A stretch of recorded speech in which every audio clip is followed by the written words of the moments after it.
Alors bonjour à toutes et à tous.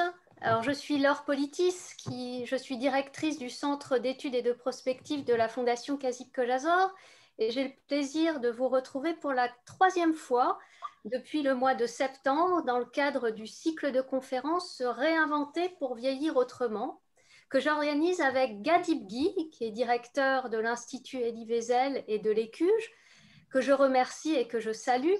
Et je remercie également Jérémy Seban, qui est aux commandes aujourd'hui, puisqu'il réalise cette vidéoconférence. Nous nous retrouvons donc aujourd'hui pour la troisième conférence du cycle. Après avoir présenté lors de la première conférence les différentes étapes de la vieillesse, puis au mois d'octobre avoir permis, je l'espère, de mieux connaître les EHPAD, aujourd'hui nous vous proposons de dessiner ensemble les lieux de vie de demain pour les personnes âgées. En amont de la conférence d'aujourd'hui, nous vous avons proposé de remplir un questionnaire afin de recueillir votre avis sur les EHPAD et les lieux de vie pour les personnes âgées de demain. Vous avez pu nous faire remonter vos idées d'évolution et vos suggestions d'innovation pour les EHPAD et d'autres lieux de vie. Aujourd'hui, nous vous donnerons les résultats de cette enquête et nous demanderons à nos invités de réagir aux propositions qui ont été faites.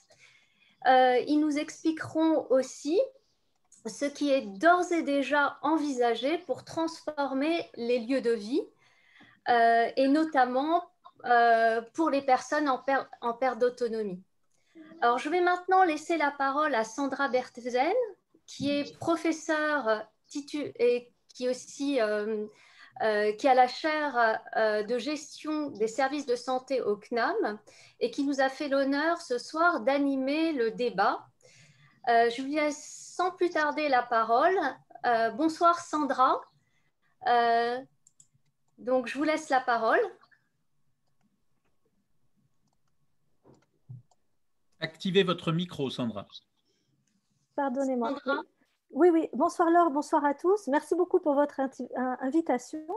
Je vais, comme vient de vous le dire Laure, vous présenter les premiers résultats de cette enquête par questionnaire qui a quand même eu un franc succès parce que Laure, vous avez reçu plus de 400 réponses, 400 répondants à un questionnaire. C'est vraiment beaucoup. Ça donne des résultats assez exhaustifs et ça nous donne une bonne vision de ce que pensent vos répondants sur le devenir des établissements, des services à domicile pour l'avenir de nos aînés.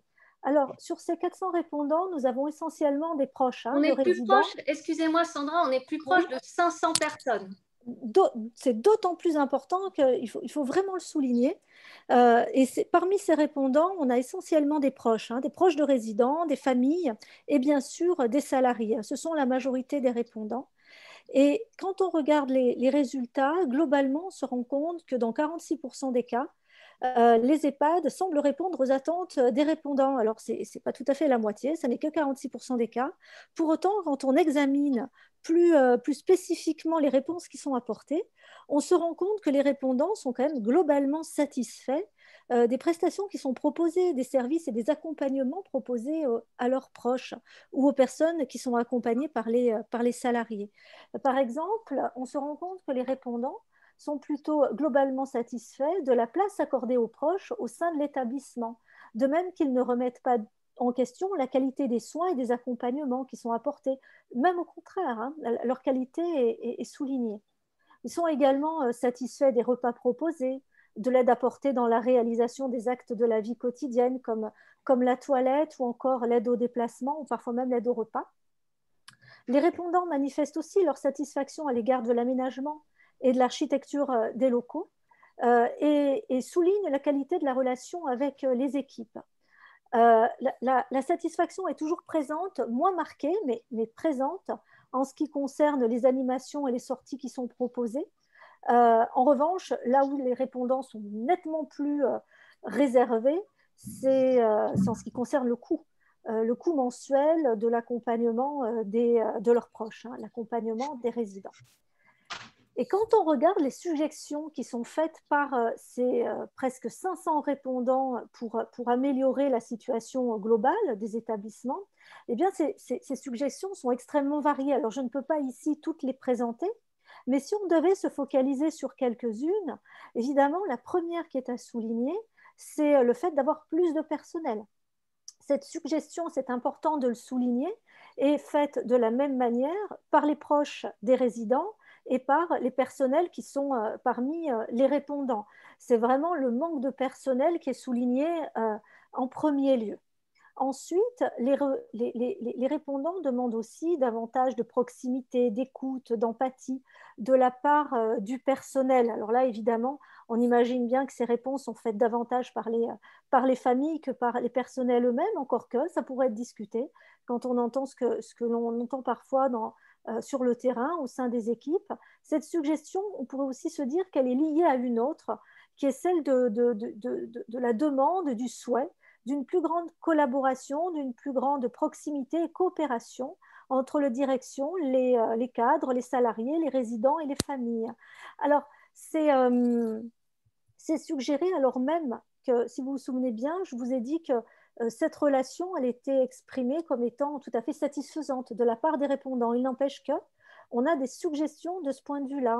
On souhaite une meilleure proximité, une meilleure collaboration entre les équipes et les familles. Les répondants proposent, et là aussi c'est lié, d'être mieux informés de ce qui se passe au quotidien au sein de l'établissement. Et ils font des propositions, notamment par le biais d'un référent. Les référents des personnes âgées existent, donc avoir un référent qui diffuserait des informations. On propose aussi l'utilisation d'outils numériques pour diffuser ces informations auprès des proches. On propose également, et c'est intéressant, de créer un comité de résidents qui pourrait faire remonter des propositions d'amélioration, alors même que les conseils de la vie sociale existent au sein des établissements et ont en principe cette fonction. On pourrait même citer les commissions repas, les commissions animation qui existent dans les établissements. Donc c'est intéressant d'avoir cette suggestion-là qui nous laisse supposer que finalement la parole des résidents et bien sûr de leurs proches n'est peut-être pas suffisamment entendue, suffisamment portée au sein des équipes. Une forme originale aussi d'EHPAD est également proposée, un EHPAD qui regrouperait les aidants et les professionnels, de sorte à ce que les proches aidants puissent véritablement participer à la vie de l'établissement. On sent cette envie de participer, d'être vraiment partie prenante de la vie de nos aînés. Sur le plan organisationnel, il est proposé de créer des groupes de parole, des groupes de soutien psychologique à destination des professionnels. On sent ce besoin. Comment ne pas y penser, effectivement, quand on côtoie toute l'année la maladie, la souffrance, parfois et souvent l'accompagnement en fin de vie, le stress professionnel. C'est évident que cette suggestion-là doit être entendue. On propose aussi la création de postes de médecins salariés au sein des EHPAD pour qu'ils prennent plus de temps, c'est ce qui est dit dans la suggestion, avec les résidents. C'est tout à fait intéressant parce que les postes de médecins salariés existent au sein des EHPAD, mais ce sont des médecins dits coordonnateurs. Leur rôle, c'est de coordonner les projets de soins aux côtés des infirmiers coordonnateurs. Leur rôle n'est pas d'assurer des consultations, le suivi médical des résidents. C'est normalement le rôle des médecins libéraux, des médecins de famille qui interviennent au sein des résidents. Et c'est important que je le ressouligne, que je redise exactement ce qui est proposé, pour que le médecin prenne le temps avec les résidents. Ce qui sous-entend que le médecin libéral n'a pas forcément le temps de rester auprès du résident et peut-être appeler auprès d'autres patients ailleurs. Donc, le fait de rester plus longtemps auprès du résident rejoint cette question du temps, de la volonté d'avoir plus de ressources, plus d'importance accordée au service, au temps, au développement de nouveaux accompagnements, d'une autre forme d'accompagnement des résidents avec plus de place accordée à ce temps occupé par les équipes auprès de nos proches. Alors, j'ai balayé les points essentiels de l'enquête. Je vais maintenant passer la parole à nos invités. Alors, avant de leur passer la parole, eh bien, je vais vous les présenter. Nous accueillons Sébastien Martin, qui est directeur de l'autonomie et du handicap au Conseil départemental des Alpes-Maritimes. Nous accueillons également Karen Fredge. Vous êtes directrice générale de la Fondation Kazip Kojazor. Nous accueillons Anne-Sophie Rigaud, qui est professeure de médecine gériatrique à l'Université Paris-Descartes. Vous êtes également chef de service et responsable de pôle à l'hôpital Broca. Vous co-animez le Centre Mémoire de ressources et de recherche pour la maladie d'Alzheimer en Île-de-France Sud. Nous accueillons également Marie-Blandine Perchaud, cadre de santé à l'EHPAD Amaraji de la Fondation Kazip Kojazor à Paris. Annie Devivy, qui est gérontologue et fondatrice et rédactrice en chef du magazine en ligne H-Village. Dominique Libaud, président du Haut Conseil du financement de la protection sociale et directeur de l'École nationale supérieure de la sécurité sociale, auteur du rapport sur la concertation grand âge autonomie, remis au Premier ministre l'année dernière. Nous accueillons aussi Monsieur Schusterman, qui est résident de l'EHPAD Amaraji et qui nous donnera son opinion évidemment sur l'ensemble des développements que nous aurons ici ce soir. Et Amélie Blostein-Nidan, qui est membre du Conseil de la vie sociale de cette même EHPAD, de ce même EHPAD Amaraji à Paris. Et donc, non, c'est faux. Je suis présidente du Conseil des familles, du Conseil de vie sociale de l'EHPAD Claude Kellman. Pardonnez-moi, excusez-moi pour cette erreur. Et du coup, Madame Blostein, je vous passe tout de suite la parole en vous posant cette question qui est pour vous, de votre point de vue, quelle est la place d'une famille dans ces lieux de vie pour personnes âgées? Alors aujourd'hui, mais davantage demain, comment est-ce qu'on pourrait se projeter dans l'avenir avec les familles, dans l'accompagnement de nos aînés demain? Déjà, merci beaucoup pour votre invitation et merci aussi d'avoir fait avec autant de précision, d'avoir lu les réponses que nous avons tous données et d'offrir un temps de parole là-dessus, c'est très important. Alors, de mon point de vue, du coup, moi, je m'appelle Amélie Blostein-Nidan, j'ai 42 ans aujourd'hui. Ma mère est à l'EHPAD Claude Kellman depuis 1 an et demi et ça se passe merveilleusement bien. Je dois dire que moi, j'ai l'EHPAD heureux. C'est-à-dire que c'est merveilleux. Ma vie a changé depuis que ma maman est à l'EHPAD. Donc, c'est formidable et je vous remercie vous tous ici de rendre ça possible. Elle souffre d'une maladie qui s'appelle l'aphasie du langage, qui est un genre d'Alzheimer, ce qui fait qu'elle est démente, qu'elle déambule. Donc, évidemment, elle n'a aucune autonomie. Et donc, l'EHPAD s'est avéré une solution extrêmement efficace pour elle, puisque, et c'est peut-être ça le premier point que je voudrais défendre, c'est l'EHPAD lui a apporté dignité et sécurité. Et je crois que dans la question que vous posez, c'est-à-dire la place qu'on devrait donner aux familles, qu'on doit donner aux familles, il y a peut-être une première question à se poser, c'est comment, si on parle de place, on parle forcément d'un endroit, un endroit avec une porte. Pour ouvrir une porte, il faut des clés. Et je crois que la question à se poser, c'est quelles clés on donne aux familles pour entrer ou non d'ailleurs. Je ne crois pas que toutes les familles doivent être présentes dans les EHPAD, que toutes les familles aient besoin d'y être. Ça reste un choix personnel pour entrer, si elles le souhaitent, dans l'institution. Et la première étape, c'est l'acceptation. Quand on se retrouve, comme c'est mon cas, avec une mère qui décline à vue d'œil, on se retrouve un peu au pied du mur et dans l'urgence. L'EHPAD, c'est rarement un choix raisonné, raisonnable pendant des mois. C'est souvent le dernier choix. Et c'est souvent un choix qu'on ne pensait pas faire. Et donc, il faut déjà accepter cette idée que oui, on fait cet acte, c'est-à-dire qu'on délègue notre autorité d'aidant, puisque les choses s'inversent quand on a un parent malade, on devient quasiment son parent, donc notre statut d'aidant à l'institution, il faut accepter de lâcher prise et vraiment de leur faire confiance. Sinon, ça ne peut pas marcher.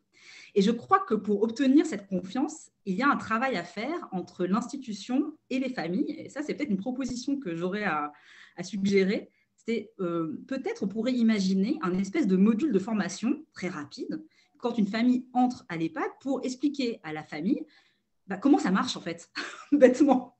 Parce que très vite, on est perdu sur qui fait quoi, quelle est la fonction de chacun. Et surtout, et ça, la crise qu'on est en train de vivre, surtout la première finalement, où les outils ont dû être mis en place, on a compris que les métiers avaient changé. Donc finalement, l'EHPAD se retrouve confronté à une nouvelle forme de travail. On se retrouve avec des aides-soignants qui doivent gérer des Zooms et des WhatsApp au fil de l'eau dans l'urgence de chacun. Et tout ça, ce n'était pas prévu finalement. Donc, comment faire pour que les familles comprennent bien ce qu'elles peuvent demander et à qui? Et ça, c'est très important parce que ça éviterait d'avoir des mails en pagaille et une institution qui se sent harcelée, sous pression parfois par des familles qui sont un peu perdues. Et elles sont perdues légitimement parce qu'en fait, elles ne comprennent pas ce qu'elles peuvent attendre de l'établissement et de l'institution. Alors, il est très étonnant, Sandra, le sondage que vous avez dévoilé, parce que vous dites quasiment 1 sur 2 est très content, et quand on regarde entre les lignes, on lit l'ambiguïté. C'est oui, mais. Oui, mais le coût, c'est trop cher, et en même temps, il faut plus de personnel. Mais pour avoir plus de personnel, il faut beaucoup d'argent.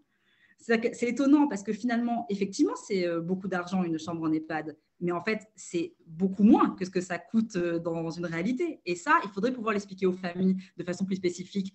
Combien ça coûte d'avoir 5 personnes qui s'occupent de votre parent à plein temps? Ça coûte bien plus que 3 000 € en réalité.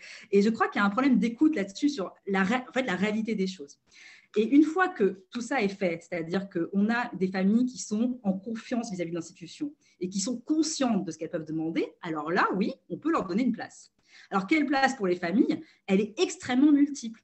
Évidemment, il y a la visite. Visiter ses parents quand on le souhaite, quand on a envie, quand ça nous fait aussi plaisir à nous. Il faut essayer de faire baisser la culpabilité là-dessus. On n'est pas obligé de visiter ses parents. On le fait si ça nous fait du bien, si ça leur fait du bien. Et une fois ça a fait, moi, à Kellman, j'ai un exemple à donner. J'ai mis en place un partenariat avec un théâtre. Alors, c'était dans la vie d'avant, c'était avant le premier confinement.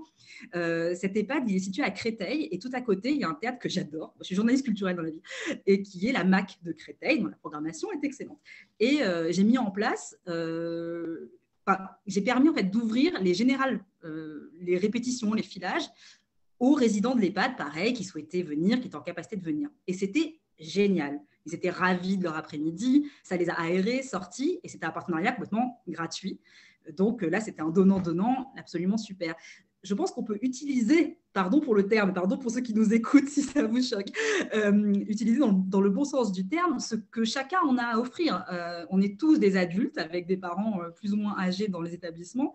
Donc, on a tous des réseaux, des territoires, et ça peut être… j'ai adoré la proposition d'un médecin même à résidence. Moi, je rêve d'un cabinet médical avec Claude Kellman. J'adorerais ça. Et par exemple, là, ça va très, très loin. Mais comment on fait pour qu'il y ait de l'entraide, puisque les EHPAD ne sont pas assez dotés financièrement, c'est un problème majeur, mais d'autres ici sont mieux placés que moi pour parler de ça. Et avec un manque d'argent vient le manque de moyens, le manque de personnel, et évidemment le fait qu'on n'ait pas, par exemple, des psys à plein temps, des podologues à plein temps, etc., dans les établissements. Donc, le rôle de la famille, il est multiple. Il doit à la fois prendre soin de l'institution, c'est-à-dire ne pas la déborder, la respecter, et en même temps être près de son parent et près de l'institution. C'est en fait, finalement, peut-être que le rôle de la famille de demain, c'est une forme de bienveillance. Ensuite, il y a une utilisation qui a été mise en place pendant le premier confinement des outils numériques. Nous, on a mis en place des systèmes de Zoom et de WhatsApp, d'appels vidéo, et ça s'est très bien passé.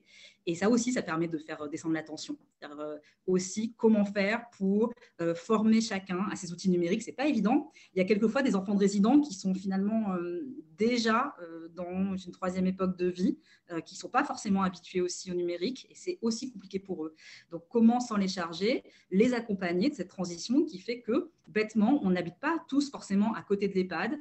Certains ont des familles nombreuses, d'autres sont enfants uniques. On ne peut pas toujours visiter son parent facilement. Et c'est génial de pouvoir lui parler grâce à un WhatsApp rapide. Tout ça, si c'est bien organisé, ça permet de ne pas déborder le personnel qui est merveilleux, rappelons-le, et on ne les remerciera jamais assez, et qui ne peut pas tout faire. Voilà ce que je voulais vous dire. Eh bien, merci beaucoup, c'était vraiment très riche.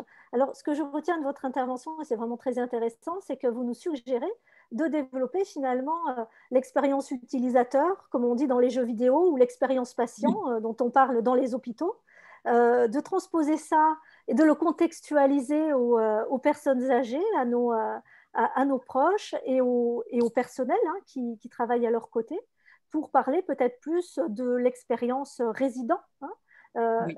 réinventer ce procédé pour nos proches. C'est tout à fait intéressant. Il y a bien d'autres choses, mais nous aurons l'occasion d'en reparler et peut-être que certains rebondiront d'ailleurs sur votre propos.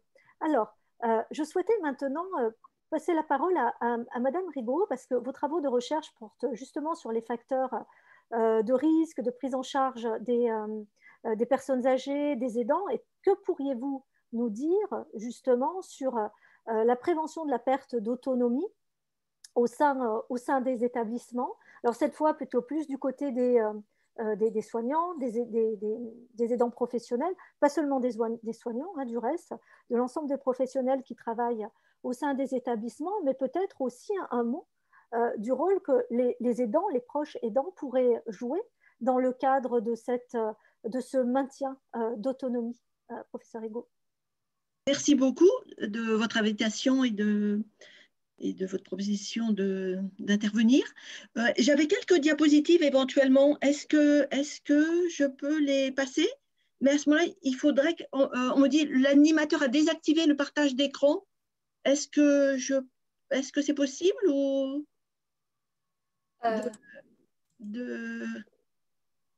C'est à nouveau possible, Madame Rigaud. Très bien, je réessaye alors. Merci beaucoup. Merci beaucoup. Alors, je vais essayer. J'espère que tableau blanc, ça doit être tableau blanc. J'espère que ça va marcher. Est-ce que vous voyez? Non. Mince. En fait, vous pouvez annuler le partage à ce stade et ensuite, quand vous repartagez, vous choisissez le nom de votre document que vous souhaitez partager. Annuler le partage, excusez-moi, annuler le… Vous arrêtez le partage, tout simplement. Je pense que J'arrête le partage. Voilà. Oui. Et quand vous partagez, vous avez une présentation PowerPoint, n'est-ce pas? Oui. Donc, vous repartagez et vous choisissez. Il va vous proposer de choisir le document que vous souhaitez. Je rappuie sur partager. Vous réappuyez sur partager et vous choisissez votre présentation PowerPoint et pas tableau blanc. Ah oui, d'accord. Alors, il faut que je la… Il faudrait effectivement l'ouvrir. Elle est ouverte.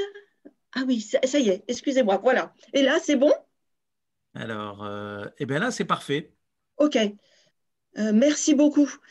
Donc, je voulais dire quelques mots sur prévenir la perte d'autonomie des personnes qui entrent en EHPAD, en établissement. Juste avec quelques rapides rappels concernant l'autonomie, c'est soi-même pouvoir gouverner soi-même les lois. Donc, c'est la capacité, la liberté, le droit d'établir ses propres lois et la capacité de se gouverner soi-même. Et alors, ce qui est important, c'est que ça englobe les capacités intellectuelles, cognitives, motrices, psychiques, bien sûr, et que ça suppose qu'on ait la capacité de jugement, la capacité de prévoir, de choisir, la liberté, la capacité d'agir, d'accepter ou de refuser en fonction de son jugement. Et ce qui est important, c'est que l'autonomie n'est pas l'absence de la dépendance. On peut avoir certaines dépendances et pourtant, bien sûr, rester autonome. Alors, j'espère… voilà. Voilà. Alors, justement, ce qui était, en lisant les comptes rendus de votre questionnaire, je me suis posé la question du fait que les gens pouvaient être un peu déçus finalement que les personnes ne maintiennent pas leur autonomie en fait. 46% disaient oui, dans l'EHPAD, mon proche a pu garder son autonomie et 34% disaient non, je n'ai pas pu garder mon autonomie, mon proche n'a pas pu garder son autonomie. Et je me demandais si finalement, je me posais la question justement de savoir si les familles étaient bien informées finalement des affections des personnes, des résidents, et si finalement elles n'étaient pas déçues, estimant un peu que finalement entrer en EHPAD, ça permettrait de récupérer Et finalement, il y a comme des maladies, il y a une dépendance. Et est-ce que les familles ne sont pas un peu déçues? Parce qu'effectivement, hein, on voit sur la diapo, quand on entre en EHPAD, souvent, c'est qu'on a plusieurs affections chroniques, pas tous, hein, pas toutes les résidences. Certains entrent par choix et non finalement, sont quasiment très peu de maladies. Mais souvent, on a 6 ou 7 affections chroniques. Et vous voyez dans les fréquences, en fait, souvent, on entre en EHPAD parce qu'on a, on parlait tout à l'heure, pour sa maman, des troubles neurocognitifs, hein, c'est-à-dire des maladies d'Alzheimer ou d'autres types de maladies. 70% des personnes ont ce type de maladies, des troubles du comportement, hein, plus de la moitié d'entre eux, des hypertensions artérielles, des insuffisances cardiaques, des troubles du rythme cardiaque, des troubles sensoriels, oculaires, auditifs. Et puis, vous voyez comme la dénutrition est importante, 40%. Et puis, la dépression, 40% également. Puis ensuite, des affections moins fréquentes, diabète, escar, heureusement, anémie, dysthyroïdie. Et on voit aussi que la dépendance est importante, hein, puisque plus de la moitié sont en GIR 1 ou 2, pour mémoire, hein, c'est classé de 1 à 6, 1 et 2 le plus lourd, le plus sévère, et 5, 6 le plus léger. Donc, effectivement, on voit des personnes en GIR 5, 6, et on imagine qu'ils sont sans doute peu malades, mais on voit quand même des malades, enfin pas beaucoup de résidents, plus de la moitié, en GIR 1 et 2, ce qui veut dire qu'ils ont certainement des affections chroniques, avec une dépendance très importante. Alors ça, c'est un point important. Et donc, du coup, quand on va être dans la prévention, on ne va pas être dans la prévention primaire et secondaire, on va vraiment être dans la prévention tertiaire, c'est-à-dire le plus souvent, où la maladie est installée. Et l'idée, ça va être vraiment d'essayer de réduire les complications, les rechutes, les invalidités fonctionnelles consécutives justement à ces maladies, d'essayer de limiter les effets, les séquelles des maladies ou de leur traitement, de réhabiliter la personne malade, hein, sur tous les plans, et puis d'essayer d'optimiser les compétences restantes et de prévenir l'aggravation de la maladie si c'est possible. Alors, comment on fait? Il y a deux stratégies. Hein. Pour l'EHPAD, il y a une stratégie collective, et c'est vraiment très important. Et puis une stratégie au niveau individuel. Au niveau collectif, c'est bien sûr le projet d'établissement, le règlement d'établissement, la convention tripartite, qui va fixer les objectifs, les principes d'intervention, les actions à mettre en œuvre pour tout ce qui est maintien et développement. Et dans cette prévention collective, qui est aussi qui doit être la stratégie liée à la qualité de l'établissement, il va falloir promouvoir l'activité physique et la stimulation cognitive. Et effectivement, on a maintenant des programmes de stimulation cognitive qui peuvent être adaptés aux troubles cognitifs des personnes, hein, plus ou moins importants, qui peuvent être maintenant soit en présentiel, soit aussi en numérique. Donc ça, c'est points importants. Il y a bien sûr à stimuler par le personnel soignant dans les activités de vie quotidienne. Il y a le maintien des liens avec les proches, la famille et les amis, ça c'est essentiel. Madame Blochstein l'a évoqué, là, le numérique. Moi, je travaille dans un hôpital, mais il y a des patients qui sont en unité de soins de longue durée. Et effectivement, pendant la première crise, les sont permises, mais dans la première crise Covid, le maintien, c'était justement par le numérique, les WhatsApp, les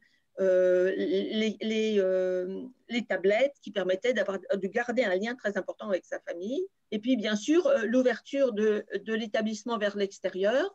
Là aussi, vous parliez tout à l'heure d'un programme de théâtre. Nous-mêmes développons plus un programme qui s'appelle Cinémoire, qui est plus sur le cinéma, où l'idée, c'est on a développé des petits extraits de films cultes français ou étrangers et l'idée, c'est de présenter ces petites scènes et ensuite de discuter. L'animateur discute avec les résidents et la présentation de ces scènes permet de raviver les souvenirs, d'exprimer des émotions. Et on sait combien le partage d'émotions est important, à la fois pour le bien-être des résidents et pour les aider à optimiser leur fonction cognitive. Donc, je suis tout à fait d'accord avec vous. L'introduction de l'art est vraiment tout à fait essentielle dans les EHPAD. Alors aussi, bien sûr, j'ai parlé un peu de la stratégie collective, mais au niveau individuel, bien sûr, et ça, c'est le rôle, bien sûr, on en a parlé tout à l'heure, du médecin coordonnateur et de l'infirmière coordinatrice, en particulier au moment de la visite d'admission, puis ultérieurement, de faire avec l'équipe le projet de vie individualisé, en intégrant tout ce qui est prévention individuelle, le contrat de séjour. Et puis, bien sûr, on va insister, comme on l'a dit, sur la lutte contre la dénutrition, sur la prévention des chutes et des fractures, sur la iatrogénie médicamenteuse, et puis, vous en avez parlé, l'écoute et les relations avec la famille. Alors, j'irai très vite. Hein. Un point essentiel, c'est la dénutrition. Il faut vraiment, chez les personnes âgées, hein, ce qu'on craint toujours, c'est la dénutrition. Hein. Donc, vraiment, les régimes, c'est fini. On mange vraiment ce qui est nécessaire. On ne fait pas de régime et on soigne vraiment les dents, les aspects bucco-dentaires qui sont tout à fait essentiels. Bien sûr, le plaisir de manger, avec de bons repas, ça c'est un point tout à fait essentiel et il y a une mesure du. Et puis tout ce qui est chute, parfois on se dit la chute c'est pas grave, on a trébuché, mais non, la chute c'est grave, il faut faire un bilan et puis il faut comprendre pourquoi il y a des chutes et puis il faut prévenir ces chutes, traiter les maladies si c'est possible et puis offrir des activités physiques adaptées. Ça,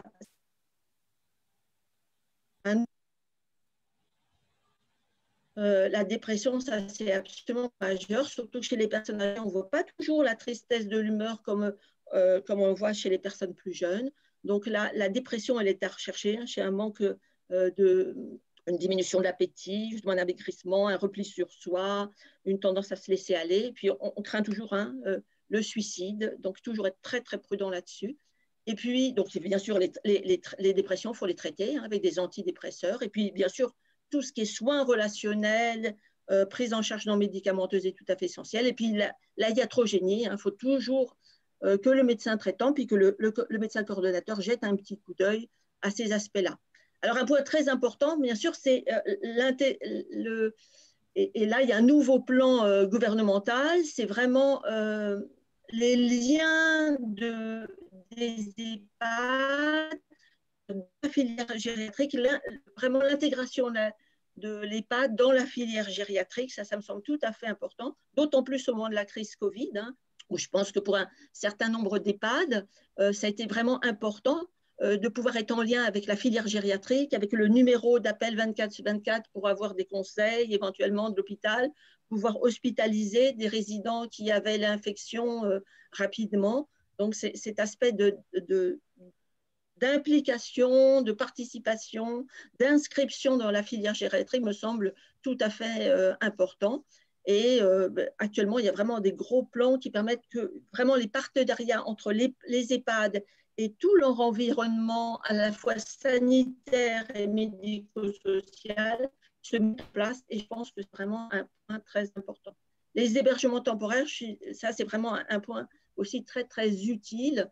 Ça permet aussi, là aussi, en particulier, d'accueillir, par exemple, des personnes qui sont hospitalisées et donc, là aussi, de permettre que d'autres puissent être hospitalisés en fluidifiant ainsi les filières. Alors, un point important, là on parlait, c'est bien sûr de travailler sur tout ce qui est formation et compétences des soignants, toujours et encore. Hein.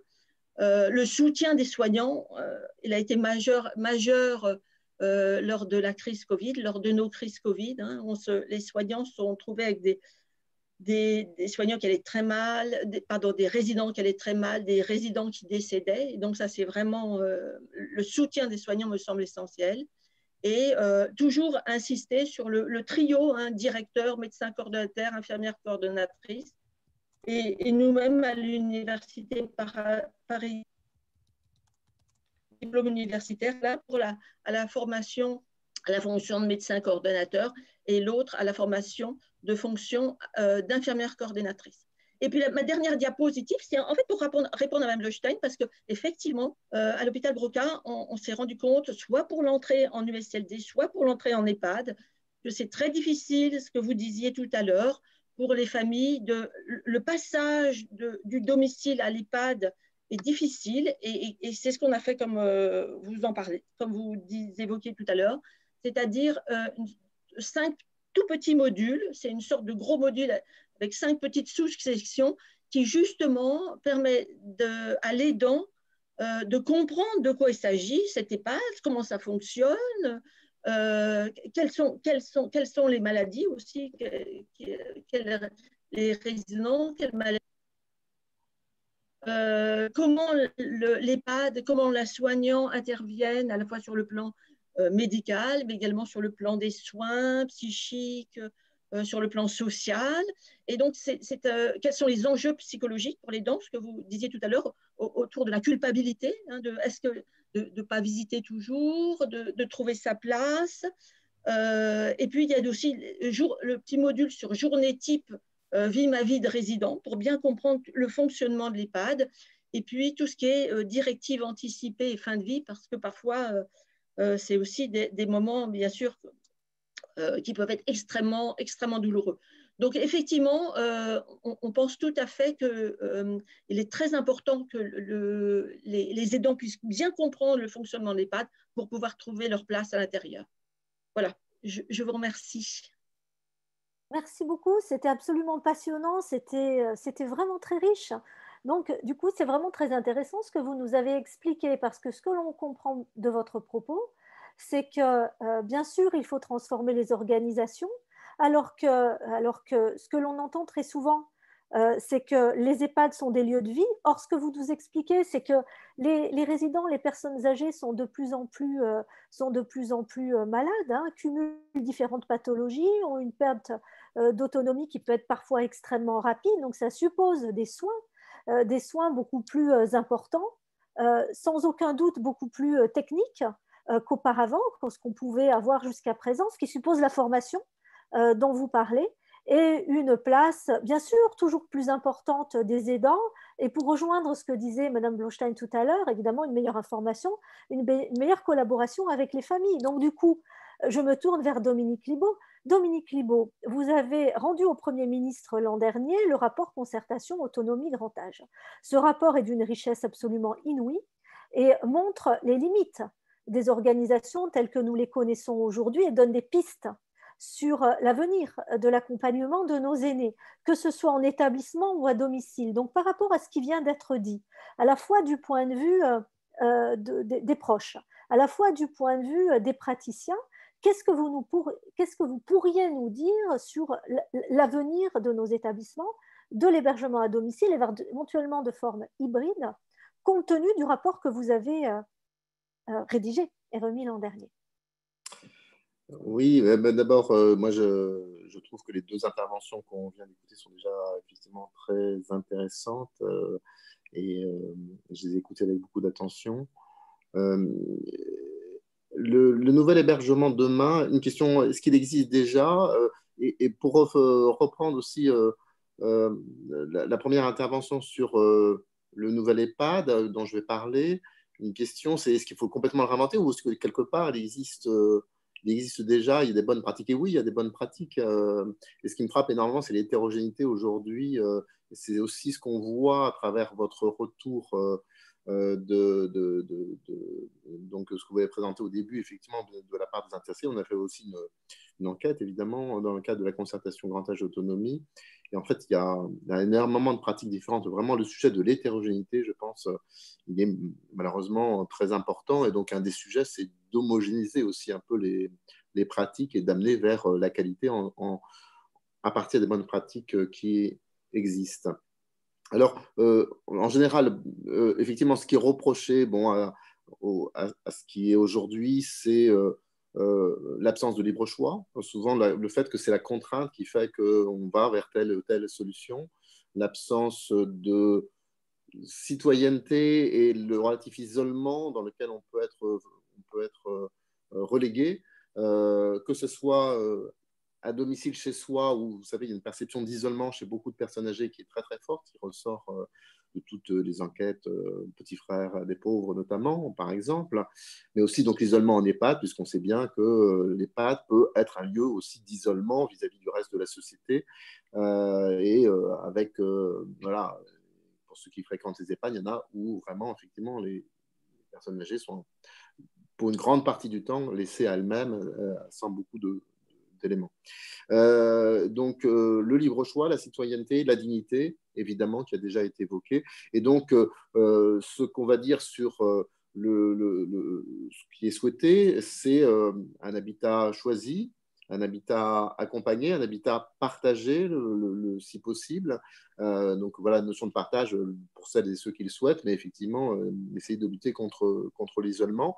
Ce qui, effectivement, amène toute une réflexion sur des alternatives entre rester dans son chez-soi classique, dans son domicile classique, et puis l'hébergement type très collectif, institutionnel, tel qu'on le connaît voilà, dans la plupart des EHPAD. Et il y a une volonté très forte d'imaginer, de mettre en place des éléments nouveaux. Denis Pifteau vient de rendre un rapport sur ces sujets. Et donc, on va retrouver toutes ces idées d'expérimentation, d'aller plus loin sur l'intergénérationnel, sur l'habitat partagé, sur l'habitat dit inclusif. Et la porte est ouverte à beaucoup d'éléments parce que les situations sont très hétérogènes entre les personnes et donc il faut beaucoup de solutions diverses sur des territoires qui s'adaptent à l'ensemble des personnes. Certainement pas des solutions uniformes, mais une gamme de solutions qui peut être proposée et c'est, je pense, vraiment ça. Mais avec toujours cette idée, en revanche, de lutter contre l'isolement et d'avoir des solutions qui font que la personne, à la fois, on respecte son choix et puisse continuer à vivre sa vie, vivre debout, vivre avec les autres. C'est ça qui est important. Concernant l'EHPAD lui-même, parce que l'EHPAD lui-même doit évoluer à partir des bonnes pratiques, comme j'ai évoqué. Il doit évoluer, moi je dirais 5 points très rapidement, dont certains vont être développés. L'aspect, ce que la présidente de la CNSA, Marianne Monchamp, appelle l'aspect domiciliaire de l'EHPAD, c'est-à-dire avoir la perception qu'on est chez soi. Et il y en a qui vont dans ce sens. J'ai visité, pas plus tard qu'hier, un EHPAD en Bretagne qui était tout à fait dans ce sens. Par exemple, on parlait de dénutrition. Eh bien, le sujet des repas, par exemple, à horaire imposé, etc., ben, c'est un sujet qui peut contribuer à la dénutrition. Qu'est-ce qu'on fait pour retrouver le plaisir, mais aussi le temps du résident et éventuellement proposer des horaires beaucoup plus adaptés qui respectent la diversité des résidents et pas simplement de dire ben, c'est forcément voilà, etc. Et la façon de présenter le repas, la façon de manger avec les autres, etc. Enfin, je ne vais pas insister, mais il y a énormément de choses à faire évidemment sur ce sujet, y compris évidemment le fait de participer à la préparation du repas aussi, qui est un élément pour comprendre. Moi, j'ai discuté avec un cuisinier qui me disait, au départ, je présentais des plats de patates douces et je revoyais énormément de déchets, effectivement. Et puis, ils ont préparé avec moi les patates douces. On a travaillé sur ce qu'était la patate douce et tout ça. Et en fait, ensuite, ils aimaient ça. Bon, voilà, bon, c'est un petit exemple, mais pour montrer effectivement que, à partir du sujet des nutritions, c'est important. On est dans la semaine de la nutrition. Voilà, comment on travaille très concrètement et ça fait partie du chez-soi comme des horaires adaptés, comme un certain nombre d'éléments sur lesquels on doit travailler. Deuxième élément, sans doute, c'est l'EHPAD. C'est pas forcément le lieu définitif et cette coupure entre domicile et EHPAD. Demain, il faut de plus en plus de solutions d'hébergement temporaire, de répit, d'accueil de jour, d'accueil de nuit. Donc voilà, ça c'est extrêmement important. Et ça va amener aussi une autre perception de l'EHPAD, un lieu plus en continuité avec la vie de la personne et pas simplement je déménage et c'est terminé jusqu'à la fin de vie. Troisièmement, l'EHPAD doit être ouvert sur l'extérieur, doit faire entrer la vie. On a eu des exemples avec l'art. Moi, j'ai trouvé super hein, l'exemple sur le théâtre. Donc, super. Le cinéma, donc faire entrer la vie, faire entrer les jeunes, des projets intergénérationnels. Voilà, faire que des activités. Il y a des EHPAD demain où le salon de coiffure peut être ouvert à de non-résidents. Comment on fait entrer la vie dans l'EHPAD et voilà, ça, c'est vraiment un point absolument fondamental. Quatrième point, le fait que l'EHPAD doit être mieux coordonné avec les autres acteurs. on l'évoquait, donc l'intervenante précédente l'évoquait, évidemment avec les filières gériatriques, c'est hyper important, la crise sanitaire nous le redit. Donc mieux coordonner sur le plan sanitaire, parce que ne nous illusionnons pas, on ne va pas avoir plein de ressources médicales à l'EHPAD, voilà, pour des raisons y compris budgétaires, et puis parce que aussi il y a quand même effectivement à trouver le bon équilibre entre médicalisation et donc lieu de vie. Pour autant, il faut bénéficier des expertises médicales, la télémédecine évidemment. Le Covid a permis effectivement d'avancer sur ces aspects de télémédecine, les équipes mobiles, gériatriques, les équipes d'hygiène hospitalière. Donc il y a tout ça qui est extrêmement important. Comment effectivement, sans doute il faut renforcer un peu l'aspect médical de l'EHPAD, mais surtout l'inscrire beaucoup plus effectivement dans une coordination avec les autres acteurs, médecine de ville, hôpital, sur cette coordination de soins et avoir une vision territoriale du soin et pas une vision établissement par établissement. Mais cette approche coordonnée, elle est aussi avec les autres formes d'hébergement sur un territoire. Et ce que j'imagine demain, c'est un EHPAD qui soit de plus en plus un centre de ressources territoriales pour personnes âgées, avec une fonction d'hébergement, mais pas seulement, parce que lui-même peut aussi, par exemple, aider à de l'expertise sur le domicile.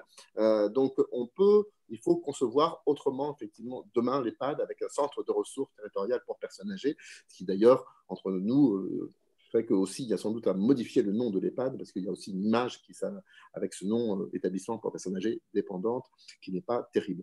Cinquième point, changer la relation aidant-aidé.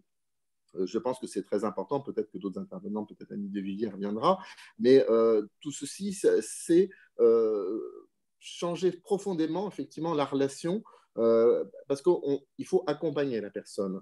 Il ne faut pas simplement, voilà, on n'est pas là pour soigner ou pour faire un acte technique, toilette, etc., puis c'est terminé. Non, c'est tout à fait autre chose. Et moi, je vois dans les EHPAD innovants, ils disent tout le monde est soignant, du cuisinier à la lingère, aux soignants, etc. Et il y a un autre rapport complet qui se met en place avec la personne.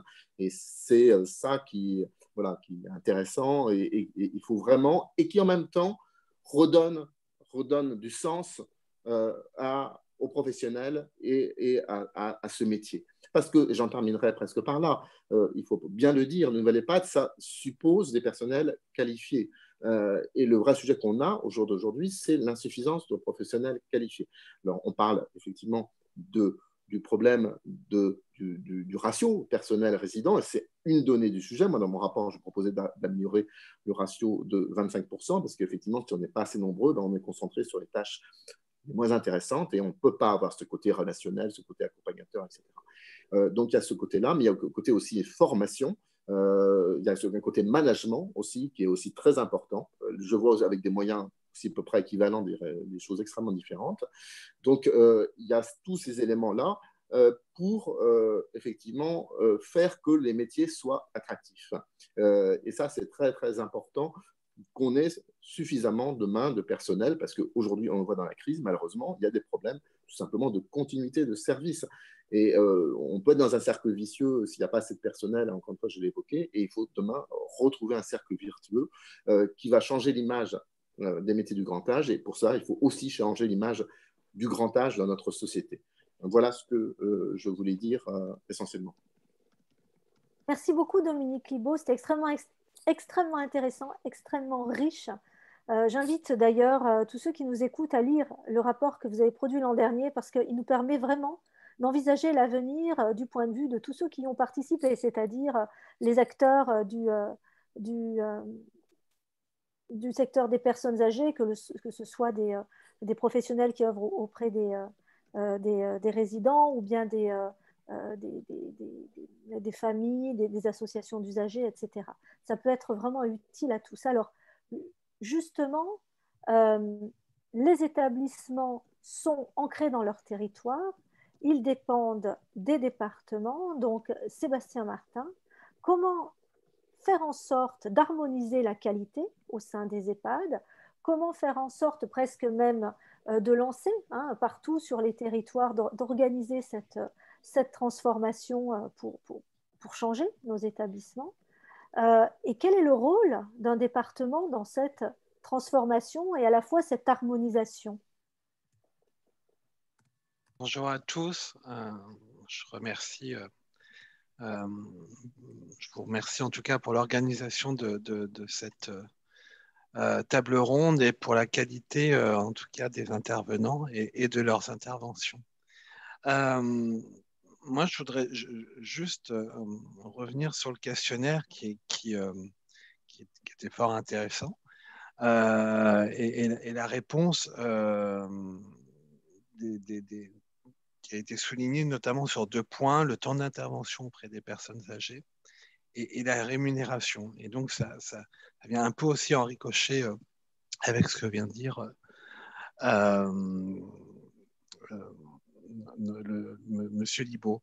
Le contexte très particulier que nous vivons en 2020 avec la crise sanitaire a mis en exergue de manière très exacerbée la problématique RH des métiers du grand âge, certainement encore plus dans les EHPAD que dans les services d'aide à domicile, et bien que.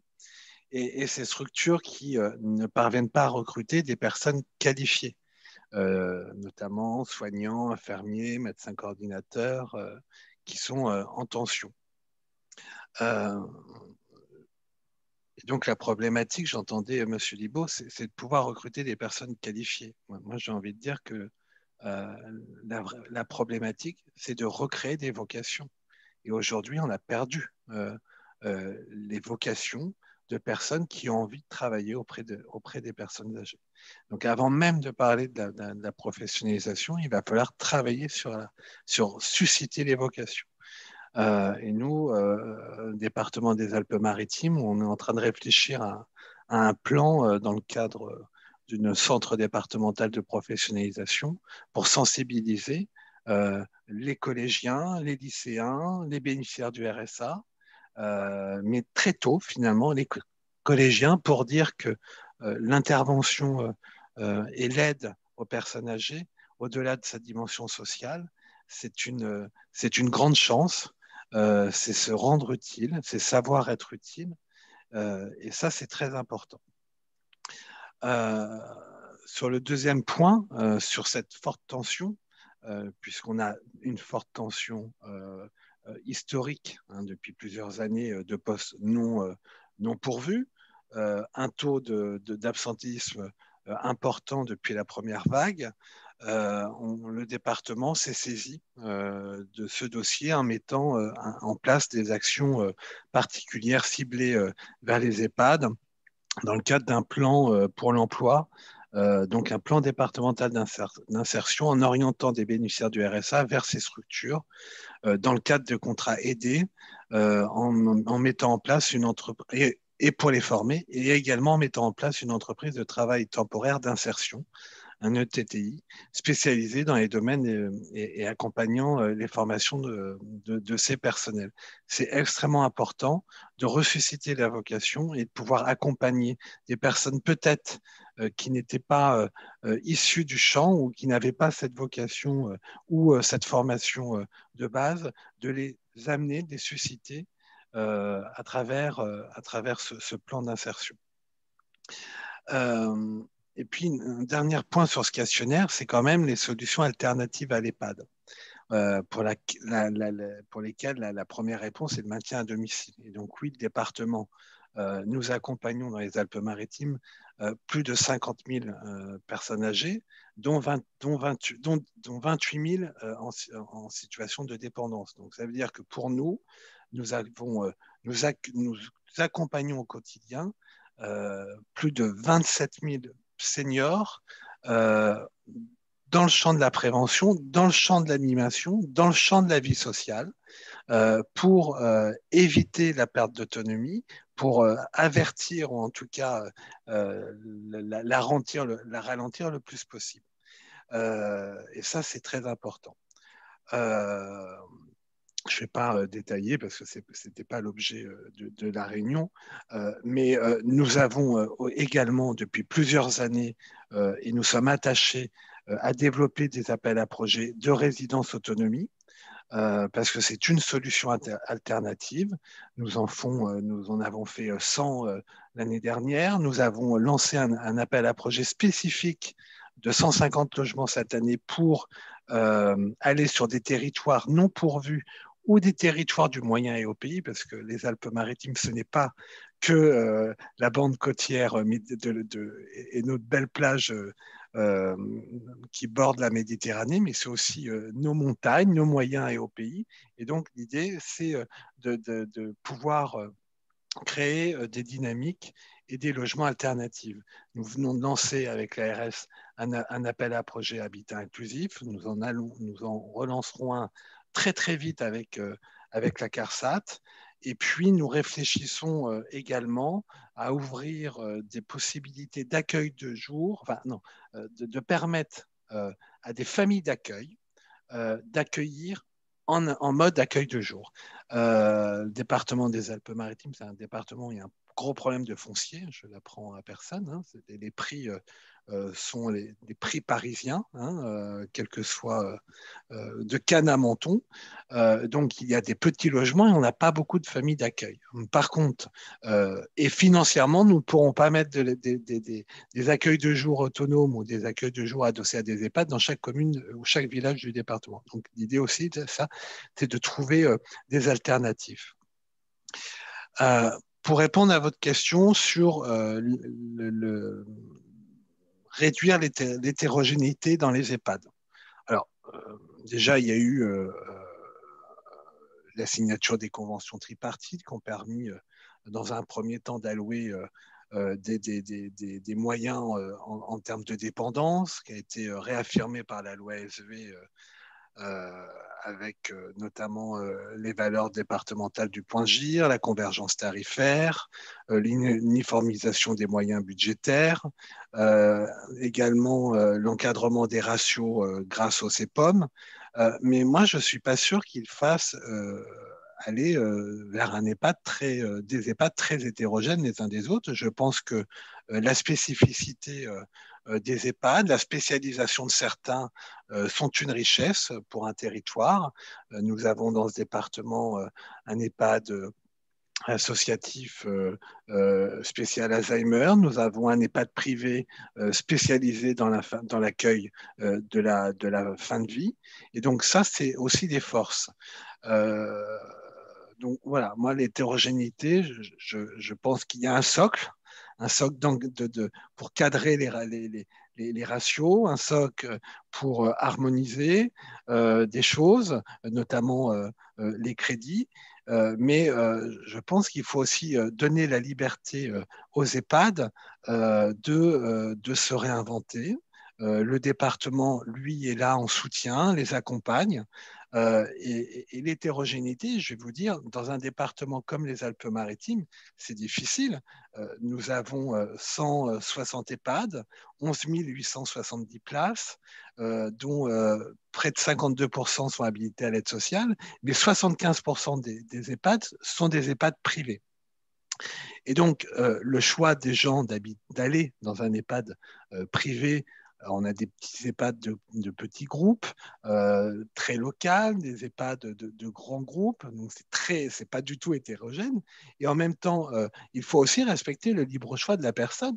J'ai envie de dire, quand une personne veut aller à l'hôtel et qu'elle choisit un hôtel 3 étoiles ou un hôtel 5 étoiles, c'est pas pour avoir les mêmes prestations. Et donc, quelque part, j'ai envie de dire que si elle a la possibilité de choisir et les moyens de choisir l'EHPAD de son choix, c'est pas pour avoir des EHPAD calqués les uns avec les autres. Donc, je suis désolé, je vais peut-être choquer dans mon intervention, mais pour moi, c'est extrêmement important, ce libre choix des personnes, le libre choix de la continuité d'un train de vie qu'ils ont pu avoir à domicile, ou par le biais de vacances, dans des EHPAD qui peuvent continuer à fournir cette qualité ou cette diversité qu'ils souhaitent. Après, je ne vous cache pas que le département est très attaché aux EHPAD publics et associatifs, les soutiennent. On a un grand plan d'investissement pour les accompagner dans des rénovations, mais je pense qu'il faut cette diversité. L'EHPAD de demain, il doit aussi se décloisonner. Et moi, je pense que c'est important, ce décloisonnement entre secteurs. Il y a les services d'aide à domicile d'un côté, il y a les EHPAD de l'autre, là, il y a les foyers handicap, et c'est très cloisonné. La deuxième vague Covid, alors le gouvernement parle que depuis quelques semaines. Nous, elle est revenue dès fin août. On s'est pris en plein boomerang. 2 EHPAD se sont retrouvés sans personnel. Hein, donc, je suis arrivé un mercredi matin. On m'a annoncé qu'un EHPAD n'allait plus avoir de personnel à partir du soir. Donc, il a fallu que j'invente. Je me suis retrouvé pendant 3 jours agence d'intérim et j'ai fait comprendre à l'ARS qu'on ne pouvait pas dire oui, bien sûr qu'il faut de la professionnalisation, bien sûr, c'est indispensable, mais il y a des passerelles à avoir et à accepter. Et donc, quand on est au pied du mur, bon, l'ARS nous a finalement suivis, mais il y a des aides à domicile qualifiées à qui on a fait appel pour venir renforcer ces EHPAD qui étaient en très grande difficulté. Et qu'est-ce qu'on aurait fait, hein? Sortir 100 personnes d'un EHPAD en catastrophe, c'est aussi maltraitant pour l'usager. Donc, il y a les passerelles entre les services d'aide à domicile, les foyers handicap, le handicap, les personnes âgées. Et ça, pour moi, c'est important dans la réflexion qu'on doit mener de ce que c'est que les lieux de vie pour personnes âgées, les lieux de vie pour les personnes en perte d'autonomie, voilà, hein, j'ai envie de dire, quel que soit leur âge. Et puis, ça sera, en tout cas pour le département des Alpes-Maritimes, un des grands chantiers de l'année 2021, puisque nous lançons d'ici quelques jours une grande concertation pour la rédaction du premier schéma départemental de l'autonomie, puisque nous avions des schémas personnes âgées et personnes en situation de handicap séparées. Nous venons de faire un diagnostic important. 800 acteurs ont été interrogés, 400 aidants, 200 personnes âgées ou en situation de handicap pour faire ce diagnostic. Et j'ai la même ambition, en tout cas avec mes élus, de réussir cette grande concertation, car la réponse doit venir des usagers et elle doit aussi venir des professionnels qui doivent travailler ensemble de façon décloisonnée. Donc, pour moi, l'enjeu de demain, c'est une alternative très diversifiée de l'offre, sans tabou. Il faudra un accompagnement, un cadre réglementaire, départemental, national, si les expériences sont reconnues. Et puis voilà. Bon, je ne sais pas trop comment conclure. J'espère que j'étais suffisamment clair. Voilà.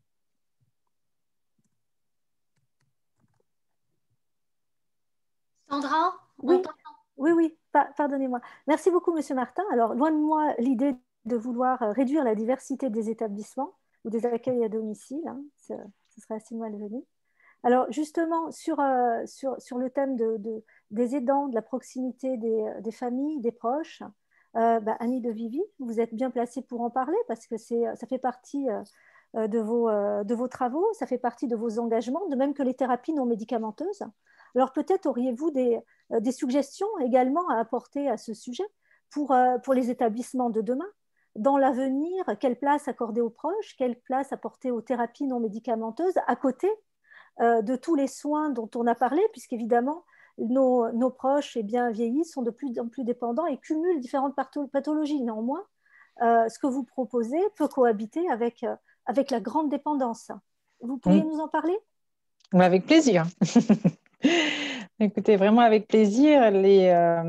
Ça fait très plaisir d'entendre toutes ces interventions qui se cumulent et qui viennent vraiment nous rassurer sur le fait qu'on va dans le bon sens. Les professionnels veulent être fiers de ce qu'ils font.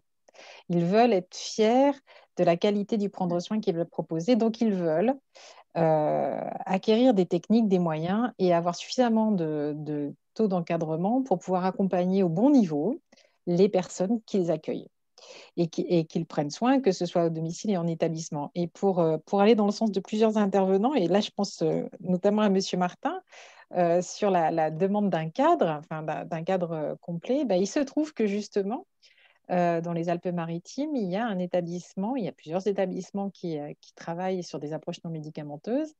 Et je pense à la Croix-Rouge russe, à Nice, qui est un établissement qui dépend de l'aide sociale aussi, qui a choisi de s'engager et de créer avec nous un label, un cadre. C'est-à-dire quelque chose qui permette de rassurer tout le monde. Premièrement, de se rassurer soi-même en tant que professionnel en se disant on va avancer vers un niveau de qualité qu'on se fixe, on va mettre du temps, on va se structurer, on va se former, on va avancer, on va s'évaluer, et puis on va atteindre ce niveau-là. Et puis ce niveau-là, il va falloir le tenir. Parce qu'un label, ça demande un niveau d'exigence et de continuité d'apprentissage et puis de maintien, hein, parce qu'il faut le tenir. Eh bien, ils y sont, voilà, ils y sont allés, ils y sont arrivés. Là, ils sont en train de nous demander le renouvellement de leur label. Alors que la crise arrive, alors qu'ils se prennent le Covid comme tout le monde, ça veut donc dire que les professionnels veulent que notre société se mette bien au clair sur ce que ça veut dire que vieillir, sur ce que ça veut dire que vieillir avec des pathologies neurodégénératives. Et il faudrait qu'on soit tous un peu plus au clair, comme le disait M. Libaud, sur les risques d'agisme, hein, de prise de pouvoir sur l'autre, de risque de considérer quelqu'un qui a une maladie neurodégénérative, qui est en situation de perte d'autonomie forte, de décider pour lui et de ne plus respecter son intimité, son rythme de vie, sa singularité. Ça, c'est pas possible. Et aller jusqu'à des contentions, jusqu'à des soins de force, ça, franchement, ça n'est pas possible. Et il faudrait qu'on soit tous collectivement capables de se le dire et de se dire, bon, voilà, étant donné qu'on ne veut pas faire ça, étant donné qu'on veut être au clair avec nos valeurs et ce qu'on veut défendre, comme le disait Madame Rigaud, on veut absolument vraiment répondre à ce niveau de qualité et d'accompagnement dans la nutrition, etc., dans l'accompagnement de la vie sociale, de la vie culturelle, de l'ouverture sur l'art, sur la cité, sur le cinéma, sur le théâtre. Tout ça, ça va demander un niveau de professionnalisme important parce que, mine de rien, accompagner des personnes qui ont des troubles majeurs du comportement, qui ont plusieurs pathologies. Certes, on peut faire appel aux personnes qui aujourd'hui se retrouvent sans emploi parce qu'on a absolument besoin de personnes, mais il va absolument aussi falloir leur apporter des compétences, des connaissances, un savoir-faire et de pouvoir les intégrer dans des équipes qui vont les accueillir et les accompagner pour tenir ce niveau de qualité-là. Si on ne fait pas les deux, si on n'outille pas les professionnels et si on ne change pas les structures pour qu'elles aient ce niveau de qualité-là, on risque d'être déceptif pour tout le monde. Et c'est bien dommage.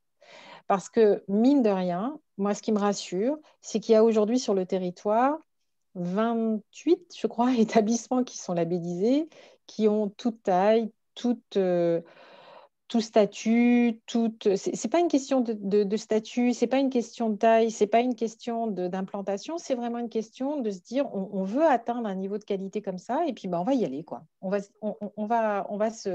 s'équiper, mais on a besoin de tout le monde. Donc on a besoin des professionnels qui vont monter en compétences pour pouvoir atteindre ce niveau de qualité, qui vont pouvoir se faire du bien, parce qu'être en lien avec des gens qui vous répondent et qui vous répondent par des sourires, par l'accompagnement dans le soin qu'ils font, je veux dire, ça vous ressource vous aussi et ça vous aide à tenir dans le temps. Parce que ce sont des métiers trop compliqués. Si on est toujours à être dans le pouvoir sur l'autre et à être toujours celui qui porte, qui met en œuvre, mais c'est épuisant au long terme. Or, si on est dans un lien plus équilibré et plus outillé, eh bien, le grand âge va s'accompagner. On va l'accompagner debout jusqu'au bout, dans les projets que mènent les personnes jusqu'à la fin de leur vie, avec leurs proches. Et on sera fiers de cet accompagnement-là. On sera fiers pour eux, pour nous, plus tard. Parce qu'aujourd'hui, c'est nos proches qui habitent dans ces structures. Mais demain, ce sera nous aussi. Donc voilà, on prépare l'avenir. Et ce qui est rassurant, c'est que des établissements y arrivent. Et on est, nous, derrière, nous, les formateurs, les informateurs, puisque j'édite un magazine d'information, autant pour les familles que pour les professionnels. Donc, il y a de la ressource, il y a de la possibilité, sauf qu'aujourd'hui, on a quand même pas mal d'impensés. Et parmi les impensés, on pense qu'il n'est pas possible d'accompagner vraiment bien debout jusqu'au bout, même avec une maladie neuroévolutive. Or, je pense que c'est possible maintenant. Je pense vraiment qu'on peut y arriver. Ça demandera des moyens, ça demandera d'améliorer les taux d'encadrement, ça demandera de renforcer la formation initiale. Moi, je suis super contente d'entendre qu'il va y avoir un investissement sur justement la formation des personnes en insertion. Et vraiment, il y a un besoin immédiat de monter en compétences et de renforcer les compétences de tout le monde, des professionnels comme des aidants, comme des personnes qui avancent en âge, pour se projeter dans un vieillissement qui soit moins défaitiste, qui soit moins terrible, qui soit moins déprimant que ce qu'on pourrait voir et entendre, sachant quand même que ça va demander de l'énergie, vraiment, ça va demander beaucoup d'énergie. Mais c'est une énergie dont on a besoin parce qu'on a besoin de sentir qu'on va pouvoir vieillir dans de bonnes conditions dans notre pays. Je pense qu'on peut le faire, mais ça ne se fera pas sans moyens et ça ne se fera pas sans une énergie et un partage de la vision. Donc le label Humanitude, ben, il vient apporter ça. C'est-à-dire qu'il apporte une vision d'une qualité de prendre soin qui est affichée, qui est défendue et qui est mise en œuvre. Si jamais ça descend, ben, le label ne sera plus accordé. Et puis, c'est pas grave, on remontera. On remontera la pente parce que ce qu'on veut, c'est être fier de cette qualité-là et être fier de son métier. Voilà, je voulais vous apporter ce petit message d'espoir et d'énergie.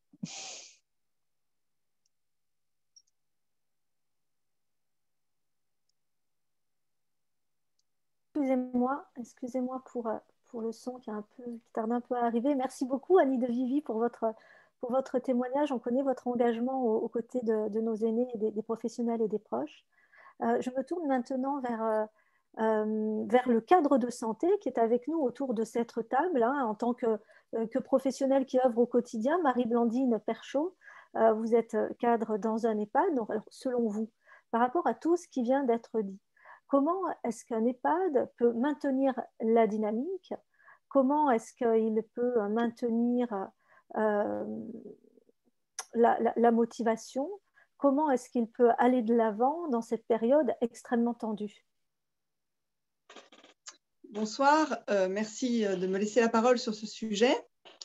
Pour répondre à cette question, je pense que pour moi, il y a 3 points majeurs. Le premier, c'est donner des missions claires.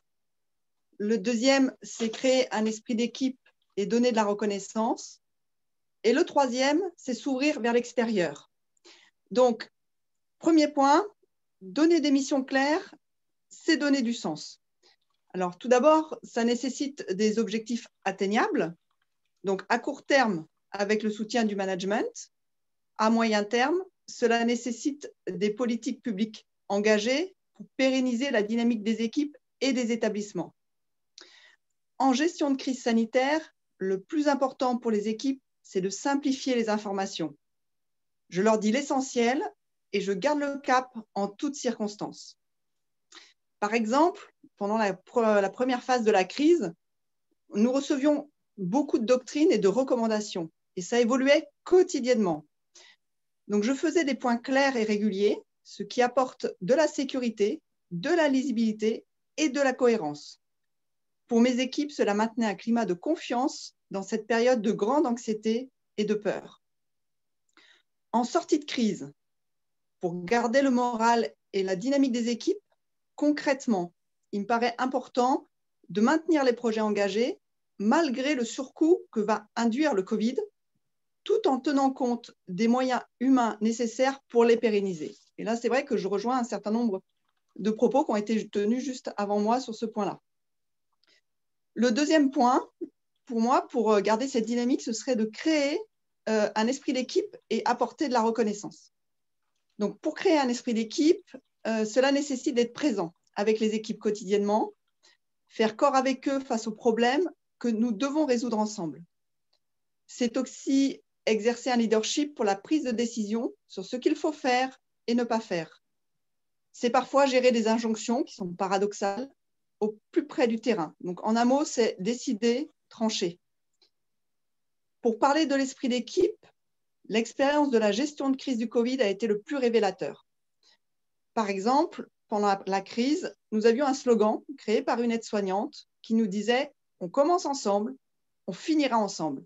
Ça peut paraître simple, mais cela fédérait. Ça donnait un élan de solidarité à l'équipe chaque matin jusqu'à la fin du premier confinement. Chacun savait qu'il pouvait compter sur l'autre. Pour la reconnaissance au travail, c'est tout d'abord identifier la bonne personne à la bonne place et trouver des solutions pour les personnes qui se rendent compte que la gestion quotidienne est de plus en plus difficile pour elles. Nous avons besoin de leur permettre de rebondir, de trouver des passerelles vers d'autres activités ou d'autres secteurs. La reconnaissance, c'est aussi donner du temps afin de pouvoir prendre du recul sur sa pratique pour s'ouvrir à l'innovation à partir du terrain. C'est donner du temps aussi pour recharger les batteries, particulièrement en période de crise ou en sortie de crise, car nous ne pouvons pas être sur le qui-vive 24 heures sur 24. C'est aussi savoir repérer les capacités et les talents en élargissant leur périmètre d'action, en leur faisant gagner en autonomie, que ce soit individuel ou collectif. Finalement, la reconnaissance, ça passe par savoir écouter. Très bien. Les initiatives, la fatigue, c'est laisser du temps pour pouvoir formaliser, s'exprimer par des temps formels, comme des réunions, ou informels, comme des cafés, des pauses, des déjeuners, que ce soit individuel ou collectif.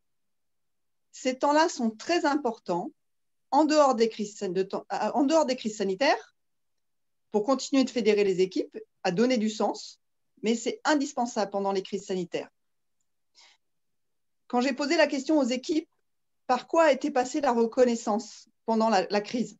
Ils m'ont répondu que la reconnaissance était passée par la prime exceptionnelle, mais aussi par le soutien de la population et les actions de solidarité, mais surtout par les moyens humains et les moyens matériels présents dans une organisation qui était structurée. Mon troisième point que je voulais aborder sur cette question de la dynamique des équipes, c'est s'ouvrir sur l'extérieur, conduire des projets transversaux en équipe. Alors, parler de s'ouvrir dans cette période où on nous demande de nous enfermer peut paraître vraiment paradoxal. Pourtant, c'est s'ouvrir aux réalités d'aujourd'hui.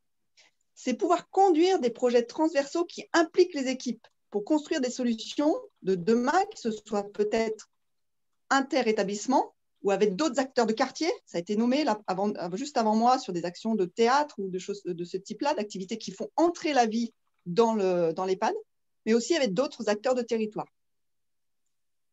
C'est aussi accompagner le changement.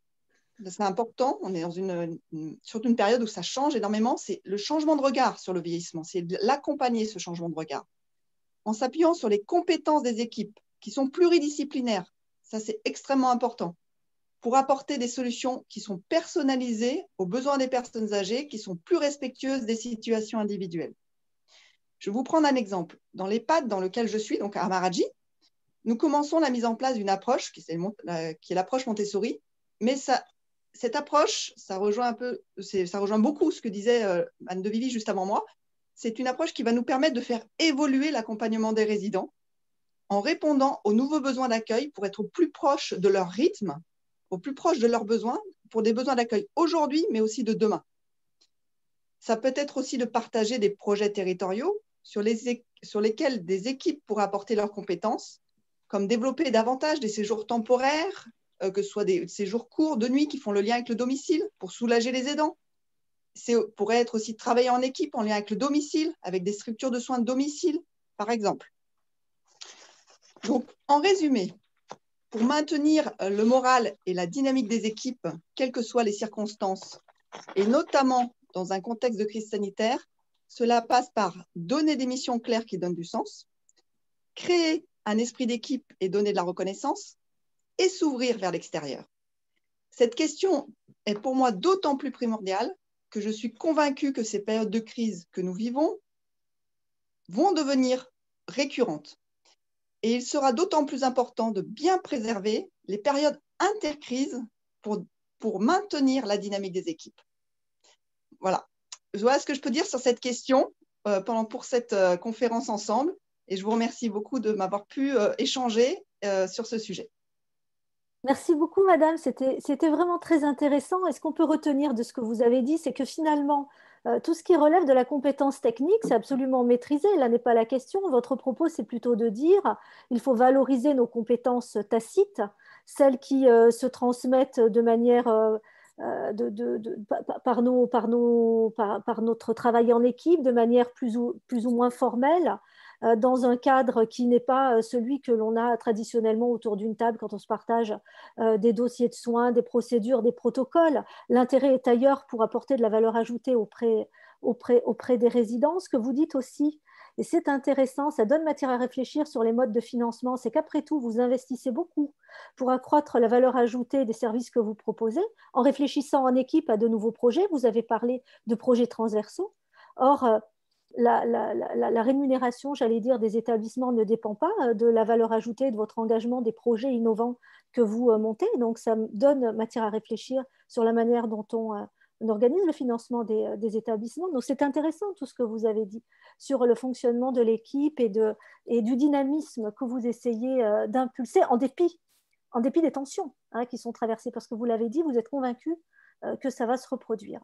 Donc, du coup, je me tourne vers Karen Fredge. Karen Fredge, vous dirigez plus d'un établissement, un groupe du secteur social et médico-social. Donc, en tant que dirigeante, en dépit de l'ensemble de ces tensions, on ne va pas développer les tensions financières, mais les tensions liées au recrutement, la fidélisation, la formation, la dépendance de plus en plus forte, les exigences des familles.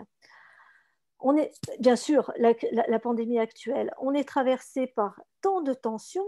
Du coup, quand on dirige un groupe comme le vôtre, quand vous vous projetez dans l'avenir, qu'est-ce que vous auriez envie d'imaginer pour que les personnes âgées continuent à se sentir toujours chez elles, en dépit d'une dépendance qui va aller croissante, en dépit des tensions qui vont demeurer? Comment est-ce que vous vous projetez dans l'avenir en tant que dirigeante? Merci. Merci à tous les intervenants parce que c'était fort riche. Alors, beaucoup de choses qui ont été dites, il est un petit peu tard, donc je vais essayer de faire court. C'est vrai que la Fondation, elle gère plusieurs établissements, dont un Nice d'ailleurs. Et nous, ce qu'on a souhaité, c'est, avec Laure, créer déjà ce cycle de conférences. C'est-à-dire que déjà, il faut accepter de remettre en question tout ce qu'on fait et pour se projeter dans l'avenir, il faut se questionner. Il faut questionner les personnes qui sont directement concernées. Et ce qu'on a voulu à travers ce cycle de conférences, c'est justement à la fois avoir le regard des professionnels, mais avoir le regard des familles et avoir le regard des personnes, de la société, puisque on est diffusé sur Facebook, je crois, ou en tout cas les conférences sont accessibles. Donc la question, c'est quand on est effectivement à la tête d'une fondation comme celle-ci, qui existe depuis quand même 210 ans, donc il faut accepter de se remettre en question tout le temps. Je crois que c'est ça qui est important. Et je remercie Marie-Blandine parce qu'effectivement, il faut donner du sens à ce qu'on fait, et pour donner du sens, il faut avoir le sentiment de répondre à la demande. Alors, vous m'interrogez sur comment est-ce qu'on peut se sentir chez soi, mais ça veut dire quoi chez soi? On a en fait, effectivement, dans le questionnaire, on a vu que les personnes disent bon, leur souhait, ce serait plutôt de rester à domicile. Et je crois qu'il y avait un sondage d'IFOP qui disait que 80% des gens répondent « je veux rester à domicile », alors que finalement, 25% seulement finissent leur vie à domicile. Qu'est-ce qu'on cherche dans le domicile? J'aime bien la formule de Geneviève Larocque qui dit que le domicile est à la fois un repère, R-E-P-A-I-R-E, un nid, une tanière, et à la fois un repère, R-E-P, E accent grave R-E, c'est-à-dire une marque qui permet de se retrouver. Quand on veut rester chez soi, qu'est-ce qu'on veut préserver finalement? Chez soi, on est en sécurité, même si la réalité, c'est que lorsqu'on est dépendant ou très malade, chez soi, on n'est pas vraiment toujours en sécurité. Mais chez soi, on n'est pas exposé, on a le sentiment de ne pas exposé au danger du dehors. Chez soi, on a ses habitudes. On se lève à l'heure qu'on veut, on boit un thé au café, on fume une cigarette ou pas. On décide de qui va rentrer dans son domicile, on peut préserver son intimité. On va poser les limites pour faire entrer des gens ou pas. Et alors, une fois qu'on a défini et qu'on a identifié ce qu'on veut finalement en restant à domicile, on se dit, bon, ben, nous les professionnels, on se dit, bon, ben, comment on va concilier ce que la personne, elle veut préserver en disant, je veux rester à domicile, et ce qu'on va lui offrir dans notre collectivité avec nos règles de sécurité incendie qui nous empêchent de mettre les meubles parce qu'ils ne sont pas non-feu ou les rideaux parce qu'ils ne sont pas non-feu, avec les règles, même si j'entends bien les expériences qui ont lieu à droite à gauche, et ce sont encore des expériences sur la participation des personnes à la préparation des repas, sur un certain nombre d'initiatives qui sont prises. Comment est-ce qu'on va faire pour effectivement répondre à cette question du chez-soi dans le collectif avec toutes ces contraintes qui, je vous en passe parce qu'il y a beaucoup de professionnels qui les connaissent bien autour de la table. Là. Alors moi, je pense en fait qu'il y a, tout à l'heure, Monsieur Libaud disait, il y a un des aspects, c'est l'aspect domiciliaire de l'EHPAD, être chez soi. Je crois qu'on a quand même un problème de fond, c'est que malgré toutes ces expériences, malgré toutes ces avancées, aujourd'hui, notre outil de mesure, c'est les incapacités des personnes. Aujourd'hui, pour savoir comment on va aider quelqu'un, on mesure ses incapacités. Se nourrir, se loger, s'habiller, et vous connaissez les grégires. Donc, on ne fait que mesurer des incapacités. Et je pense que le problème, il est là. Le problème, alors d'autres pays ne procèdent pas comme ça. Hein. D'autres pays, depuis très très longtemps, mesurent les capacités. Alors, bien sûr qu'on essaye de contourner tout ça, et les équipes, elles le font. Et quand j'entends Marie-Blandine, effectivement, je suis sûre qu'elle s'appuie sur les capacités des personnes. Mais le système, c'est la mesure de l'incapacité. Et l'incapacité, c'est quand même assez réducteur pour la personne que l'on va aider. Et donc, en mesurant cette incapacité, finalement, qu'est-ce qu'on dit? On dit, grâce aux professionnels, on va faire faire aux professionnels la partie que la personne elle-même est en incapacité de faire. Et je crois qu'il faut, pour qu'on puisse permettre aux gens de se sentir un peu plus chez eux, c'est changer ce regard-là. Et bien sûr, on va le retrouver après dans la formation des professionnels, mais je crois qu'il faut changer ce regard et qu'il faut qu'on s'appuie sur les capacités des personnes. Et c'est ce regard-là, en fait, qui, je pense, fait qu'on démarre un peu mal la prise en charge dans les établissements. Donc, voilà, en très rapide, pour conclure, je crois qu'il faut trouver cette troisième voie entre une autonomie qui est un petit peu idéalisée comme ça et une vulnérabilité qui est exacerbée, en mieux articulant les souhaits des personnes et les possibles, et en se basant sur les capacités des personnes. Il faut que la personne elle puisse exprimer ce qu'elle veut faire et qu'elle exprime ce qu'elle est capable de faire elle-même, en fait, et qu'on s'appuie là-dessus. Voilà, donc je pense que c'est ce regard qu'il faut changer. Ce n'est pas simple. Tout le système de l'accompagnement dans les EHPAD et des personnes âgées est basé sur cette évaluation de l'autonomie et des incapacités. Donc, ce n'est pas simple et je pense que c'est vraiment important qu'on y arrive aujourd'hui. Voilà. On n'entend pas Sandra, le micro. On n'entend pas. On n'entend toujours pas. Oui, excusez-moi. Madame Fraisse, j'étais en train de dire que c'était vraiment intéressant parce que vous avez naturellement complètement raison. Et ça ouvre de nouvelles perspectives pour travailler auprès des personnes âgées et puis d'imaginer différemment aussi les missions au sein des établissements quand on adopte cette posture qui est un petit peu différente, effectivement. Alors, peut-être pour le mot de la fin, Monsieur Schusterman, je me permets de me tourner vers vous pour vous demander votre opinion. Vous avez entendu les avis, les projets, les visions d'une table ronde assez étoffée avec des institutionnels, des professionnels, des cadres, des dirigeants, mais vous, en tant que résident d'un établissement, que pensez-vous des établissements de manière générale et comment vous aimeriez les voir évoluer? Quel est votre regard sur cette question? C'est toi, oui. C'est moi qui est là? Oui, on vous écoute, Monsieur Schusterman. Donnez-nous votre avis. sur l'avenir des établissements, sur la manière dont on devrait envisager l'accompagnement de nos aînés? Je n'ai pas compris la question. Sourdin, mais enfin. Monsieur Schusterman, j'étais en train de vous demander, est-ce que vous m'entendez bien? Oui. Vous m'entendez Oui. mieux? J'étais Oui. en train de vous demander, une fois que vous avez écouté toutes ces personnes expliquer leur vision de l'avenir pour nos aînés, vous en tant que résident d'un établissement, qu'est-ce que vous auriez à dire sur cette question qui est évidemment très importante pour nous tous, en Mais particulier pour vous? avez- Comment vous pourriez nous aider à nous projeter dans l'avenir?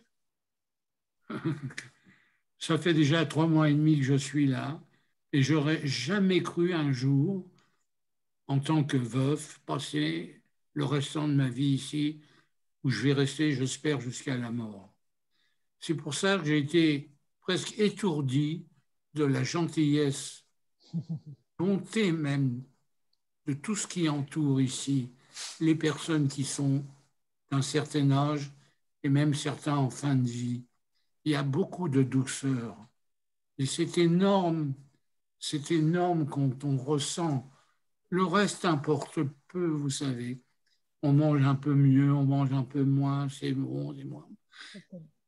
Voir des gens qui sont assistés en permanence avec des mots gentils, des gestes, des caresses, qui sont complètement isolés et qui retrouvent une chaleur. C'est fou ce qu'on ressent. Je le ressens moi. Déjà, quand je suis venu ici, on peut croire, parce que c'est vrai, c'est des gens qui peuvent rien faire, rien produire, rien dire, rien parler, et il faut les accepter, les dorloter, leur remonter. On ne sait même pas ce qu'ils entendent de ce qu'on leur dit. C'est merveilleux. C'est merveilleux, il n'y a pas d'autre mot. Bien sûr, il faut du personnel. Il y en a, mais certainement, il y a encore des vides où il faudrait combler. Mais le reste, pour l'affection qui, je pense, est primordiale, c'est atteint. C'est atteint. Voilà. Et vraiment, moi-même, personnellement, j'aurais jamais cru rester un jour jusqu'à la fin de ma vie dans ces lieux, et je suis émerveillé. Je suis émerveillé. Je crie à mes enfants et à mes petits-enfants, Pépé se porte bien, se porte bien, je ne manque de rien. C'est beau que ça soit chez nous des choses comme ça qui existent et qu'on peut bien sûr toujours améliorer. Voilà mon discours. C'est tout. Eh bien, monsieur, je vous remercie beaucoup parce que, évidemment, vos paroles nous touchent tous énormément. Oui, oui. Vous êtes les c'est- bâtisseurs, parce que ça ne se fait pas toc-toc et puis voilà. mais ça ne peut pas se faire sans vous. Et ce que vous dites est vraiment encourageant pour la suite. Ça donne envie de travailler encore plus auprès de Oui, parce vous. que non, il faut parler à ces gens comme s'ils vous entendent, comme s'ils vous comprennent, et c'est rien. Ils vous voient, c'est tout, ils vous entendent, mais ils ne comprennent pas. Je ne vais pas dire que tous sont en fin de vie, mais tous ont des handicaps très difficiles, même pour ceux qui les soignent, qui les transportent, qui les lavent, qui les soignent. Mais c'est merveilleux. Des deux côtés, moi personnellement, je savais parce que mon épouse militait un peu, moi derrière, mais ici, vous êtes, comme on dit, au front, et on voit tous ces gens qui aident et qui évoluent autour d'eux pour leur donner du bien-être, des minutes de bonheur. On leur met dans la bouche, la bouchée, on leur met le morceau de viande, le morceau de poulet, et leurs yeux disent merci. C'est merveilleux. Je ne sais pas, le mot est encore trop faible, mais j'admire eux et les gens qui les entourent et qui les aident pour aller jusqu'à la fin du parcours. Voilà. Que je peux dire juste une chose. quand on parle de la reconnaissance aux professionnels, ce que vous venez de faire, pour moi qui suis à la Fondation, c'est une grande reconnaissance du travail que nous faisons tous. Et C'est vraiment encore merci, plus. parce que d'habitude c'est le contraire, mais merci beaucoup. Oh, vous savez, c'est... Mais vous avez raison, c'est la douceur et c'est l'attention qu'on porte aux gens. Je pense que tout est là-dedans. Et c'est vraiment, vous avez raison. Mourir avec un sourire doux, c'est merveilleux. Je suis très contente de vous entendre. On s'en va, mais on reste quand même parce qu'il y a tellement d'adhérence. Je le vois dans des gens qui donnent à manger dans la bouche. Quels sont les adjectifs qu'on peut trouver pour faire ça? Oui, et ça existe, c'est là tous les jours, toutes les minutes, toutes les heures qui passent dans la nuit. On entend des gens gémir et il y a quelqu'un qui vient, qui atténue un peu. Voilà, ils font si peu. Ils sont là, présents, présents, présents. Voilà. Bravo. À vous tous, les obscurs, les sans grades, mélangez tout ce que vous voulez, mais bravo pour l'aboutissement. Et bien sûr, il faut des fonds, il faut militer, il faut grogner pour avoir quelque chose. Mais il y a un bon résultat. Moi, je découvre parce que, bon, je savais que ça existait, mais je suis dedans, je vois une fourchette qui tombe par terre. Il y a toujours quelqu'un pour la ramasser. Sans ça, elle restera par terre. C'est pareil pour n'importe quoi, comme ça. Si rien, c'est énorme, énorme.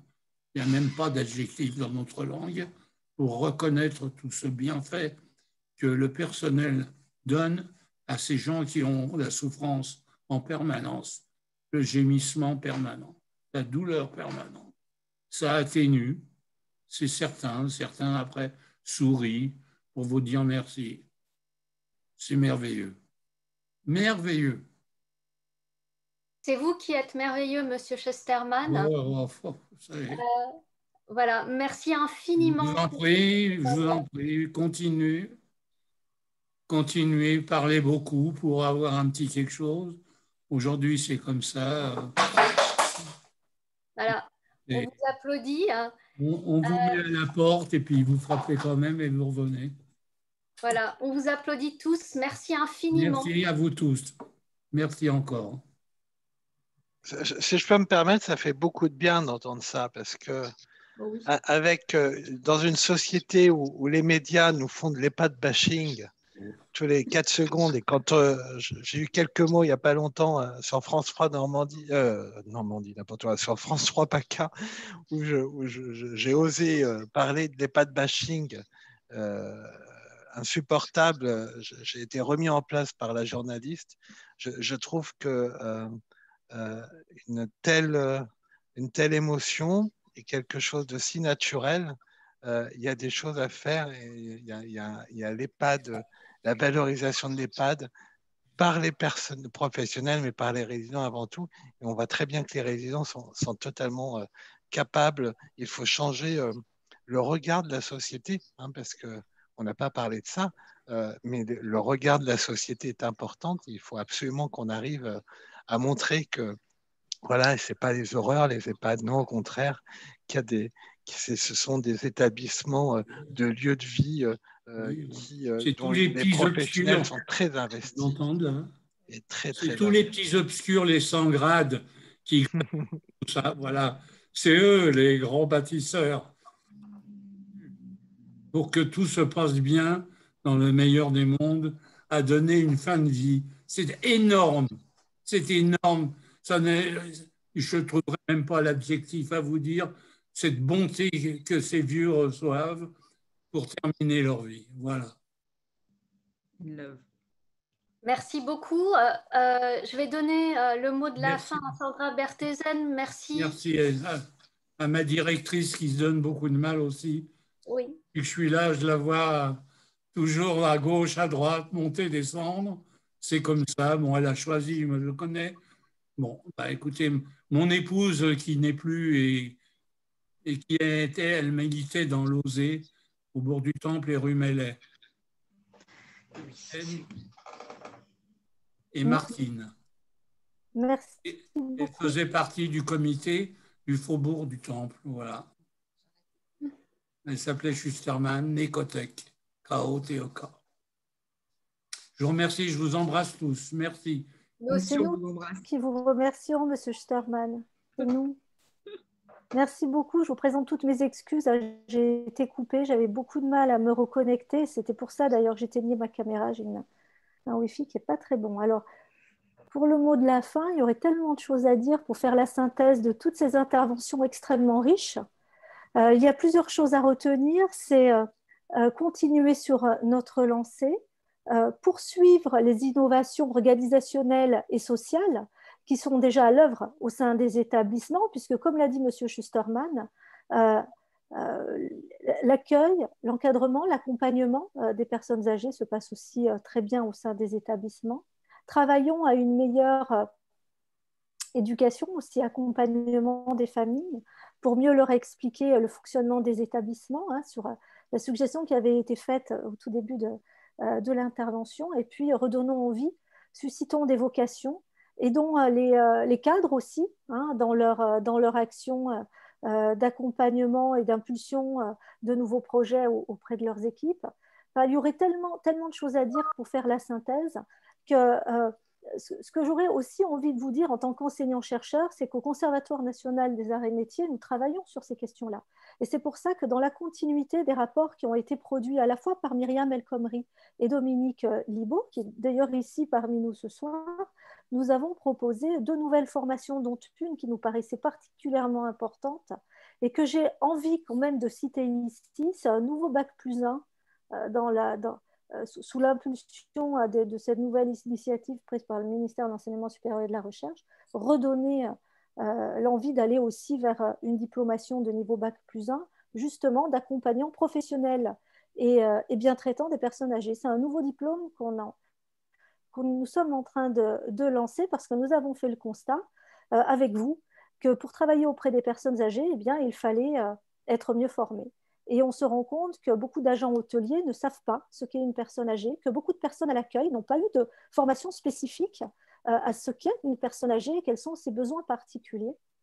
Que même des soignants, quand on est infirmier, quand on est aide-soignant, on n'a pas eu nécessairement de formation très particulière et pointue à l'accompagnement des personnes âgées. Nous avions envie de travailler là-dessus avec les professionnels. Nous avons construit un programme de formation qui va dans ce sens-là pour essayer aussi de donner envie aux plus jeunes de travailler auprès de nos aînés. Mais c'est un vaste sujet, il y a beaucoup de choses à remettre en question, beaucoup de choses sur lesquelles il faut continuer de travailler avec tout le monde, avec tous les professionnels qui sont ici. Voilà, je remercie beaucoup Laure Politis de son invitation. Merci beaucoup pour ce beau sujet.